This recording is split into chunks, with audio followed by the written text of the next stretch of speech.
সল্টলেকের ছবি রাখবো এবার আপনাদের সামনে। সল্টলেকে আইসিডিএস কর্মীদের বিক্ষোভ, স্থায়ীকরণ এবং গ্র্যাচুইটি সহ একগুচ্ছ দাবিতে বিক্ষোভ দেখাচ্ছেন তারা।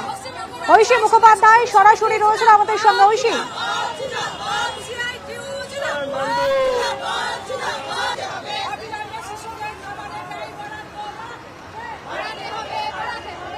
ত্রিস্তরীয় ব্যারিকেড করে সেই মিছিল এই মুহূর্তে শৈশালী ভবনের বাইরে আটকে দিয়েছে।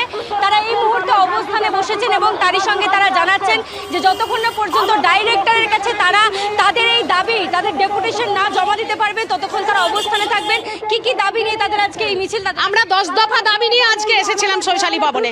এইটা নিয়ে 5 বার আমরা ডেপুটেশন দিতে এসেছি, কোনোদিন কিন্তু ডিরেক্টর ম্যাডাম আমাদের ডেপুটেশন নেয়নি। শশী পাজা নিজে একবার নিয়েছিলেন এবং বলেছিলেন খুব শীঘ্রই টেন্ডার দিয়ে মোবাইল দেওয়া হবে, আজ পর্যন্ত পাইনি।